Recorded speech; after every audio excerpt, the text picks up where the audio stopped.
नमस्कार, 10 के दमदार ट्रेड्स में आपका स्वागत है। मैं हूं शैल भटनागर, आपके साथ जुड़ रहा हूं नोएडा स्टूडियोज़ में। विराजमान है हेमंत जी मुंबई से।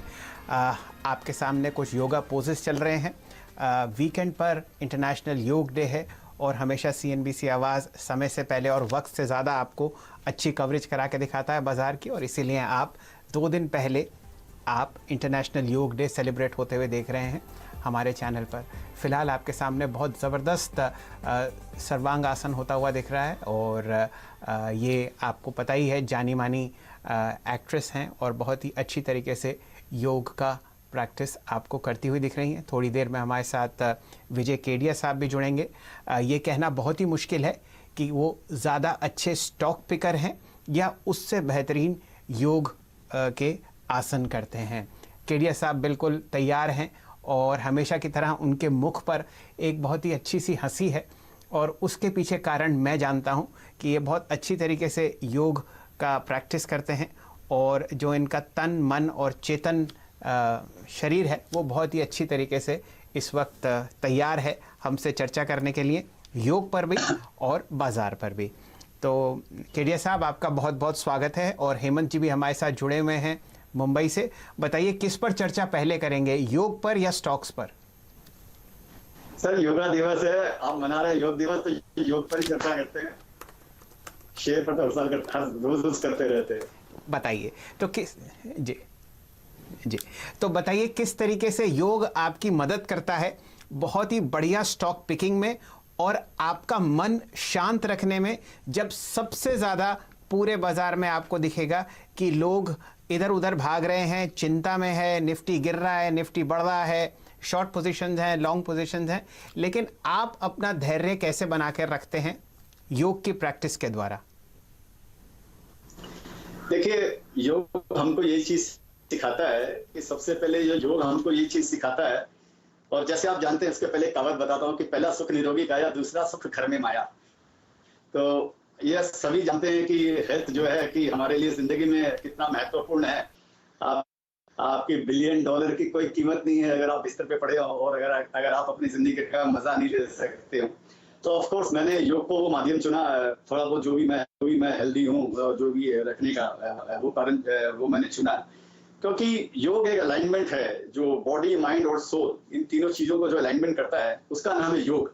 अदरवाइज एक्सरसाइज और योग में ज्यादा फर्क नहीं है, लेकिन अगर आप प्रेजेंट मोमेंट में जो जिस समय कर रहे हैं उस समय अगर आपका माइंड भी वही है, आपकी आत्मा भी वही है, जहां आपकी बॉडी है और जहां आपका जो आप कर्म कर रहे हैं, तो योग की स्थिति में बदलता है। तो मेरे को ये सबसे बड़ा हेल्प मेरी लाइफ में जो भी करता है, वो आप जानते हैं कि शेयर बाजार एक ऐसी जगह है, इससे बड़ा दुनिया में स्ट्रेनियस कोई काम नहीं है, कोई बिजनेस नहीं है जिसमें इतना स्ट्रेन रहता है। तो उससे मेरे को मुक्ति पाने के लिए, मेरे को ऐसा नहीं है कि जब मेरे कोई शेयर गिरते हैं, मार्केट डूबता है, जैसे अभी 23 मार्च को जो कत्लेआम हुआ, ऐसा नहीं है कि मेरे को फर्क नहीं पड़ा। मेरे को ऑफ कोर्स फाइनेंशियली तो फर्क पड़ा ही, और मेंटली भी फर्क पड़ा मेरे को। लेकिन क्या है कि वो मेडिटेशन से और योग से मन में ये भावना आती है, कर्ता का भाव आता है। मैं को ज्यादा फिलोसफी यहाँ पर नहीं जा रहा हूँ आपको, लेकिन ये आता है कि भाई जिसके लिए मैं इन्वेस्ट कर रहा हूँ वो एक अलग आदमी है, और मैं जो हूँ वो अलग आदमी है, और सिंपल है कि मेरा अपना कछु नहीं, जो कुछ है सो तो तेरा तुझको सौंपते क्या लागत है मोर। ये भाव आती है तो आप बहुत जल्दी उससे उभर जाते हो। आप सोचने लग जाते हो चलो ठीक है, जो मिला है वो अपना, जो खो गया वो भी अपना ही है। तो ये भाव जो है ये बहुत जरूरी है शेयर बाजार में टिके रहने के लिए, ऐसा मैं समझता हूँ। ऐसा जी हेमंत जी, अगर आपकी इजाज़त हो तो जो आसन अभी केडिया साहब कर रहे थे ऑन स्क्रीन पर, उसके बारे में मैं कुछ कहूँ।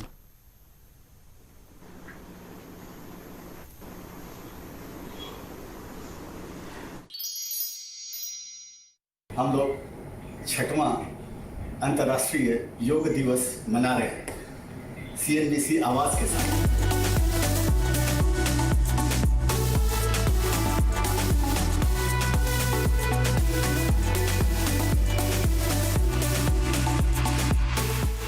केडिया साहब मयूर आसन करते हुए दिखेंगे।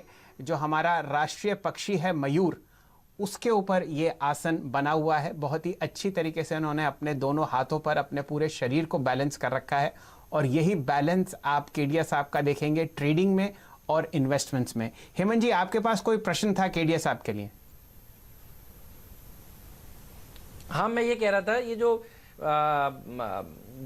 मयूर आसन जो करके दिखाया है और जो हम अब इस समय टीवी पे दिखा रहे हैं, केडिया साहब, बड़े सारे लोग सोचते हैं स्टार्ट कहाँ से किया जाए। आप तो इतने बढ़िया एक्सपर्ट हैं शेयर बाजार के भी और योगा के भी। ये बताइए, हमारे जो डीलर भाई इस समय हमें देख रहे हैं, जो ट्रेडर्स देख रहे हैं, इन्वेस्टर्स देख रहे हैं, शुरुआत कैसे की जाए? क्या सांस की प्रक्रियाओं से शुरू किया जाए? क्योंकि स्ट्रेस तो सर सिस्टम में बहुत है। अच्छा, कुछ नहीं होता है तो चाइना की टेंशन आ जाती है। कोरोना की अगर कोई दिक्कत से हम एक बार उभरने की कोशिश भी करें, कोई और नई दिक्कत खड़ी हो जाती है। ये बताइए, एज अ बिगनर, अगर योग दिवस पे हमारे दर्शक ये प्रण लें कि हम लोग योगा करेंगे, आप उनको क्या सलाह देंगे? देखिए, कुछ भी मुश्किल तो नहीं है। अगर मैं अगर कर सकता हूं तो आप ये समझिए कोई भी बच्चा भी इसको कर सकता है। इसके लिए सबसे जरूरी है अभ्यास। और जैसे कवि वृंद थे, उनका एक दोहा है कि करत करत अभ्यास के जड़ मत होत सुजान, रसरी आवत जात के सिल पर पड़े निशान। तो आप हिंदी समझते हैं, आप इसका मतलब समझ सकते हैं कि बड़े से बड़े पत्थर, जैसे कुएं का पत्थर भी है, रस्सी आती है और जाती है, घिसती है तो उस पर भी निशान पड़ सकता है। चट्टानों पर भी, पत्थरों पर भी निशान उसके पड़ सकते हैं, रस्सी के भी। तो इसका मतलब, और अभ्यास करके जो जड़मती जिसकी बुद्धि में जड़ है वो भी मुशाहिर हो सकता है। तो ये तो सारी अभ्यास की बात है। बाकी ऐसा कोई इसके अंदर में ऐसी कोई चीज नहीं है और इसको क्रम से करना चाहिए। ये अपने को दिखाता है कि बैलेंस, ये अपने को जो मयूर आसन से क्या, अपने को बैलेंस दिखाता है। तो जो भी स्टॉक मार्केट के इन्वेस्टर है उनको भी लाइफ में एक बैलेंस बनाकर रखना चाहिए। और और इससे यही सीखना चाहिए कि हम किस तरह अपनी लाइफ को बैलेंस करें। शेयर बाजार के घटने से, बढ़ने से, ये कोविड आएगा, जैसे आपने बताया, कल चाइना आ गया, परसों कुछ और आएगा, उससे हमारी जो आंतरिक शांति है वो खराब नहीं होनी चाहिए, हमारी मनोस्थिति खराब नहीं होनी चाहिए और हर हाल में आप खुश रहें। यही प्रकृति का नियम है और यही शेयर बाजार में रहने का माने फायदा है अपने को।